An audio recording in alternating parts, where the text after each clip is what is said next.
अच्छी और मजेदार सास बहू की स्टोरीज देखने के लिए अभी इस चैनल को सब्सक्राइब करें और बेल आइकन दबाना न भूलें। राधा एक गांव की लड़की थी और वो बहुत ज्यादा खाती थी। जब देखो वो ठूसती रहती। उसकी शादी शहर में पंकज के साथ हुई थी। उस शहर में राधा के सास, ससुर और उसकी ननद भी थे, जो उसके ज्यादा खाने की वजह से बहुत ज्यादा परेशान रहते थे। अरे बहू, 2 घंटे से ज्यादा हो गए, अभी तक खाना बना या नहीं? हाँ, ला रहे हैं अम्मा जी। काहे परेशान हो रही हैं? तब तक टीवी देखो सब लोग। राधा किचन में थी। उसने खाना बना तो लिया था, पर तभी अचानक उसे भूख लग गई। मुझे तो बहुत जोरों की भूख लगाई है, अब क्या करूं मैं? अगर मैं खाना लेकर बाहर गई तो सबके खाने के बाद ही मुझे खाना खाने को मिलेगा। तब तक तो मैं भूख के मारे तड़प तड़प कर मर जाऊंगी। ऐसा करती हूँ, सबसे पहले मैं यहीं चुपके से खाना खा लेती हूँ। राधा ने खाना खाना शुरू किया। एक बार उसने खाना ठूसना शुरू किया तो जब तक वो सारा खाना नहीं खा गई, वो रुक ही नहीं पाई। पूरे परिवार के लिए जितना भी खाना उसने बनाया था, सबका सब वो अकेले खा गई। अरे, अब तो थोड़ी राहत मिल गई। अब जल्दी से मुझे बाकी लोगों के लिए खाना बनाना पड़ेगा। ऐसा करती हूँ, जल्दी से खिचड़ी बना देती हूँ। राधा ने अब जल्दी से सबके लिए खिचड़ी बनाई और सारा खाना लेकर खाने की टेबल पर पहुँच गई। चलो, फाइनली हमें खाना मिलने वाला है। राधा ने सबकी प्लेट में खिचड़ी परोस दी। भाभी, ये क्या? 3 घंटे से भी ज्यादा का समय आपने रसोई में लगा दिया और इतनी सी देर में आपने सिर्फ खिचड़ी ही बनाई है। चलो, अब जो भी बना है जल्दी से खा लो, बाकी बातें बाद में कर लेना। भूख की वजह से पेट में मगरमच्छ कूद रहे हैं। सभी लोग खाना खाने लगे। बहू, तू भी बैठ जा, तू भी खाना खा ले हमारे साथ। नहीं पिताजी, हमारे गांव में ऐसी परंपरा नहीं है। जब तक पूरे परिवार का पेट नहीं भर जाता, तब तक घर की बहू खाना नहीं खाती। बहू, ये गांव नहीं है, शहर है। बैठ जा। अगर आप लोग कह रहे हैं तो मैं भी आप लोगों के साथ ही खाना खा लेती हूँ। राधा ने अपनी प्लेट में ढेर सारी खिचड़ी परोस ली और खाने लगी। बाकी लोगों ने तो सिर्फ एक ही बार खाया। राधा ने सबसे ज्यादा खिचड़ी खाई। सभी देखकर हैरान हो गए, पर राधा नई नहीं थी, इसीलिए उसे किसी ने कुछ नहीं कहा। खैर, रात में राधा अपने पति पंकज के साथ अकेले कमरे में थी। राधा, आज हमारी सुहाग रात है। तुम्हें यहाँ शहर में अच्छा तो लग रहा है ना? हाँ, मुझे तो बहुत ज्यादा अच्छा लग रहा है, लेकिन मैं दूध लाना तो भूल ही गई। आप 1 मिनट रुकिए, मैं अभी दूध लेकर आई। ठीक है राधा, लेकिन जल्दी आना। राधा तुरंत किचन में गई। उसने ग्लास में दूध डाला। दूध का ग्लास वो ले जा ही रही थी कि तभी उसे दूध पीने का मन कर गया और वो पूरा ग्लास खुद अकेले ही पी गई। जल्दी से इसमें फिर से दूध भर लेती हूँ। राधा ने फिर से दूध ग्लास में डाला, लेकिन दूध ज्यादा नहीं बचा था। आधा ग्लास दूध का ही भर पाया था। ये तो आधा ग्लास दूध ही बचा है। अब क्या करूँ? ऐसा करती हूँ, इसमें पानी मिला देती हूँ। आधे ग्लास दूध में उसने पानी डाल दिया, जिससे पूरा ग्लास भर गया।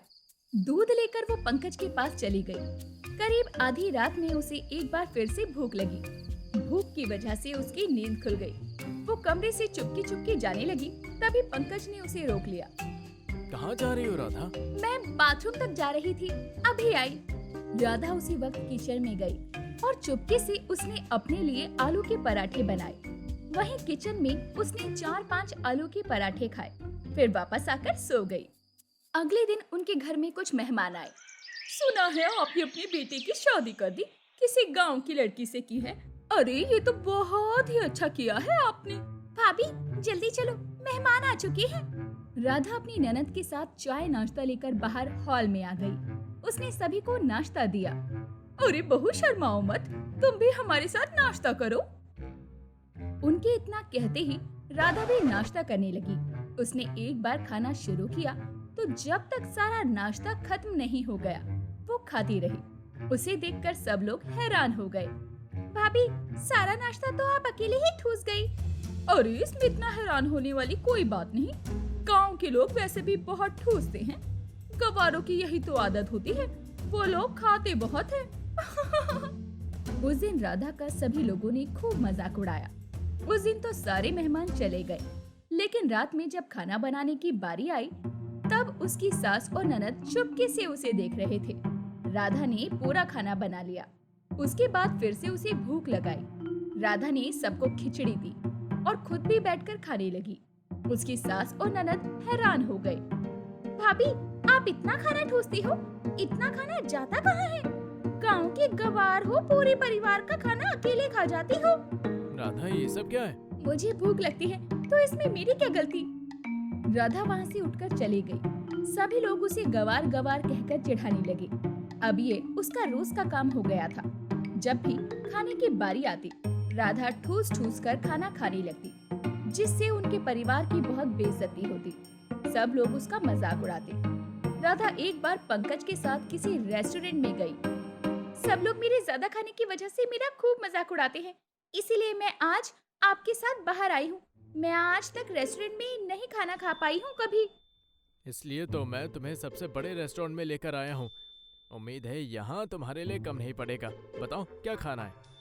मैं पिज्जा और बर्गर दोनों खाऊंगी। उसके बाद आपको बता दूंगी कि और क्या खाना है। पंकज ने सबसे बड़ा साइज वाला पिज्जा मंगवाया, जिसे राधा पूरा अकेले ही खा गई। उसके बाद पंकज ने बर्गर मंगवाया, वो भी वो पूरा खा गई।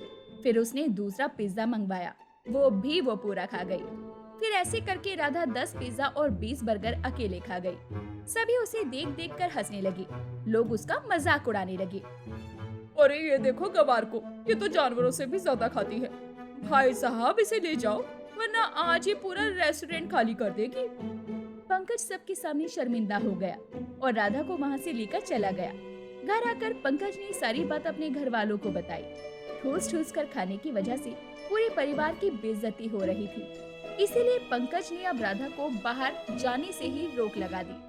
आज के बाद ना ही मैं तुम्हें कहीं बाहर लेकर आऊंगा और ना ही तुम हम सबके साथ बैठकर खाना खाओगी। पहले हम सबके लिए खाना बना दिया करना, उसके बाद अपने लिए खाना बना लेना। राधा को उस दिन बहुत बुरा लगा। हे भगवान, तूने मुझे ऐसा क्यों बनाया? अगर मैं ज्यादा खाना नहीं खाऊंगी तो जिंदा नहीं रहूंगी। इससे अच्छा है मैं मर ही जाती हूँ। अगले दिन उस मोहल्ले में एक बहुत बड़ा मेला लगा। उस मेले में बहुत बड़ा आयोजन था।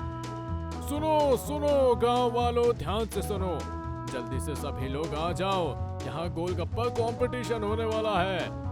जो ये कंपटीशन जीतेगा उसे 50,000 का नकद इनाम दिया जाएगा। यहाँ पर कंपटीशन में भाग लेने के लिए बड़े बड़े पहलवान आए हैं। पंकज का परिवार भी घर के बाहर आ गया। तभी पंकज ने राधा से कहा, राधा, तुम्हें इस कंपटीशन में जरूर पार्टिसिपेट करना चाहिए। मुझे पक्का यकीन है कि ये कंपटीशन तुम ही जीतोगी। नहीं, मैं अगर सबके सामने ज्यादा खाने लगी तो आप लोगों की बेइज्जती हो जाएगी। अरे बहू, ये एक कंपटीशन है, इसमें कैसे बेइज्जती? पंकज ने, उसकी सास ससुर ने, उसकी ननद ने, यहाँ तक कि उसके आस पड़ोस के कुछ लोगों ने भी राधा से उस कंपटीशन में भाग लेने की जिद की। सबके कहने पर राधा मान गई। जीतेगी भाई जीतेगी, मेरी भाभी जीतेगी। तो अब कंपटीशन शुरू होता है। एक तरफ बड़े बड़े पहलवान तो दूसरी तरफ उन सभी पहलवानों को टक्कर देंगी हमारी राधा भाभी। 1 2 3 एंड स्टार्ट। कंपटीशन शुरू हुआ। बड़े बड़े पहलवानों ने गोलगप्पे खाने शुरू कर दिए, लेकिन वो राधा को नहीं हरा पाए। अंत में राधा ही गोलगप्पे खाने का कंपटीशन जीत गई। उस दिन के बाद राधा की उस मोहल्ले में और घर घर में खूब इज्जत होने लगी। सभी लोग खुशी खुशी रहने लगे।